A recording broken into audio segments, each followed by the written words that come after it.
Ang Russia, na kilala rin bilang Russian Federation, ay ang pinakamalaking bansa sa mundo sa aspeto ng lupa na sumasakop sa halos 1/3 bahagi ng lupain ng daigdig.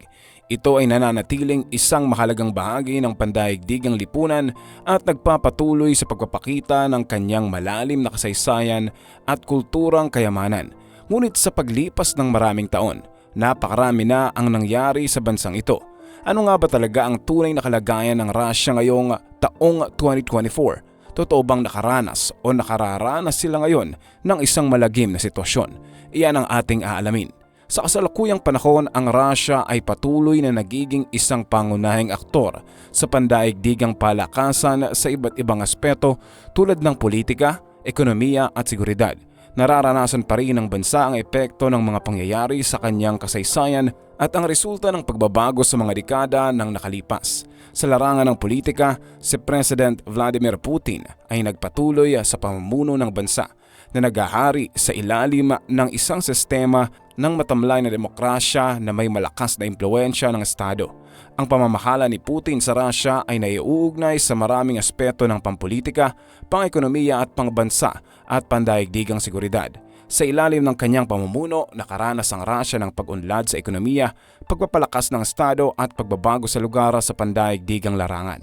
Hindi lingid sa kaalaman ng halos buong mundo ang labanan sa pagitan ng Ukraine at ng Russia. Magtatatlong taon na ring naiipit sa gitna ang mga inosenteng taong kinailangang maging sakripisyo sa digmaang ito. Ang mga sundalo ng magkabilang panig ay hindi lamang sariling buhay ang nanganganib ngunit maging ng kani-kanilang pamilya. Ngunit hindi lang sa ganitong sitwasyon nagkaroon ng malagim na pangyayari. Nitong mga nakaraan lamang may mga pangyayari sa loob ng Russia na katakot-takot at hindi katanggap-tanggap. Sa loob kasi ng 20 taon, pagiging kilala bilang isang makapangyarihang bansa ay nangyari at nangyayari pa sa ngayon ang mga kaguluhan sa loob ng Russia. Isa na rito ang sinasabing kaguluhang nasaksihan mismo ng mga taga-Moscow. Sa isang concert hall ay may mga armadong mga kalalakian ang pumasok at walang habas na namaril. Sinabi ni Vladimir Putin ang kasalukuyan nilang Pangulo na hindi kailanman patatawarin ang mga taong kasangkot dito at nararapat lamang na parusahan sila. Noong Marso 22, 2024, isang concert ang idinaos. Ang bandang Picnic ang nakatalagang tumugtog sa gabing iyon. Ito ay sa Crocus City Hall sa bandang Moscow. Nang dahil sa ito ang unang araw ng kanilang concert, ay dinagsa ito ng napakaraming tao at pinilahan talaga. Hanggang sa bago magsimula ang konsyerto ay sunod-sunod na putok ng baril ang naririnig sa kaliwang bahagi ng labasan ng concert hall. Nabatid na sinabi ng Investigative Committee ng Russia na higit sa 60 katao ang napatay habang mahigit sa 100 tao ang nasugatan matapos atakihin ng hindi bababa sa 5 lalaki na mga kasangkot na camouflage gamit ang automatic na baril ang concert hall. Kabilang ang mga bata sa napatay at nasugatan. Ang Islamic State ang sinasabing nasa likod ng pag-atake. Sinakop ng pangamba at matinding takot ang pangyayaring ito. Lalo na nga't 1 oras pa bago dumating ang mga pulis o rescue team. Hindi malaman ng mga tao kung ano ang gagawin, kung saan magtatago ng tuluyan na ngang makapasok ang mga kalalakian at wala nga pa kundangang namaril habang nasa itaas sila ng entablado. Hindi ang magandang boses ng bandang Picnic ang nasilayan at narinig sa entablado, kung hindi ang nakagigimbal na hiyawan at iyakan ng mga tao. Maging ang mga walang buhay na katawan ng mga inosenteng tao ay nakahandusay sa sahig. Hindi lamang pamamaril ang ginawa ng mga nasabing lalaki kung hindi ay nagpasabog din sila ng mga firebomb dahilan upang mag-umpisang masunog na ang concert hall. Abang ang mga tao ay nagkakagulo, hindi alam magtatago at nag-iiyakan at hiyawan. Ang armadong mga kalalakian ay kampante lamang. Namataan ang mga ito na sumakay sa isang sasakyan upang tumakas. Makalipas ang 1 oras, dumating ang mga pulis. Sa labas pala mga tila dinadaya na sila ng kanilang paningin. Hindi sila makapaniwala sa nakita ng kanilang mga mata. Napakaraming tao sa labas at nasusunog pa rin ang itaas na bahagi ng concert hall.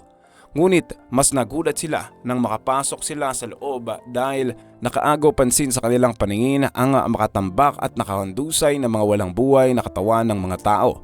Mga iyak ng mga nakaligtas ngunit sugatan at nagkalat na dugo sa paligid. Sinasabing ang ISIS o Islamic State of Iraq and Syria ang may pakana sa pangyayaring trahedyang ito. Ang ISIS ay isang teroristang organisasyon na kilala sa kanilang marahas at mapanlinlang na mga gawaing terorismo sa maraming lugar sa mundo. Hindi lamang sa Iraq at Syria kundi pati na rin sa iba't ibang mga bansa. Ipinagtatanggol ng ISIS ang kanilang radikal na bersyon ng Islam at nagsusulong ng pagtatatag ng isang Islamic Caliphate. Inamin ng mga ISIS na sila ang responsable sa naganap na pag-atake sa concert na ginanap sa Crocus City Hall. Inako nila na sila nga ang responsable sa naturang massacre bagamat una nang sinisi ni Russian President Vladimir Putin na sa Ukraine at Western ang nasa likod umano ng terror attack. Ngunit kalaunay kinumpirma rin ni Putin na ang nangyari ay gagagawan nga ng mga ISIS. Mabilis na kumalat sa buong mundo ang malagim na trahedyang ito na naranasan ng mga tao sa Moscow. Bago pa man pala nangyari ang trahedyang ito, nagbabala na ang Amerika sa Russia na magkakaroon nga ng ganitong uri ng pag-atake at nakalulungkot na sa mataong lugar nga ito gagawin. Ngunit hindi ito binigyang pansin ng gobyerno ng Russia. Ayon sa kanilang presidente na si Vladimir Putin ay isa lamang itong blackmail. Ngunit hindi nga nagkamali ang Amerika at tuluyan na nga nangyari ang malagim na trahedyang ito.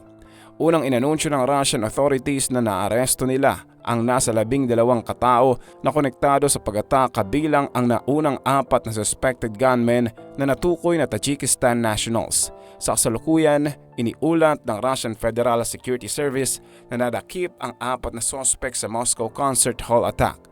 Ayon sa FSB, naaresto ang mga ito sa Southern Dagestan region. Direktang sangkot-ani ang mga ito sa pagpopondo at pagsusupply ng mga terrorist means ng mga salarina para sa isinagawang pag-atake noong Marso 22 sa Crocus City Hall sa Moscow na ikinasawi ng mahigit 140 katao. Sinabi naman ng National Anti-Terrorism Committee ng Russia na naaresto nila ang 3 katao nagpaplanong magsagawa ng ilang serye ng terrorist crimes sa ikinasang operasyon sa regional capital ng Makhachkala at karatig na bayan ng Kaspik. Sa ngayon, nasa 10 defendants na ang kinasuhan sa naturang terrorist attack. Ang Russia ay isang bansa na mayaman sa kasaysayan at kultura. Sa paglipas ng mga dekada, ang Russia ay naging sentro ng mga pangyayari sa politika, ekonomiya at kultura. Ang pagbabago ng kapangyarihan mula sa tsaristang pamumuno tungo sa komunistang pamahalaan at sa kasalukuyang republic system ay nagpapakita ng malalim na komplikasyon at lawak ng kanyang kasaysayan. Sa aspeto ng kultura, ang Russia ay tanyag sa sining, musika, panitikan at iba pang mga anyo ng kulturang pampelikula.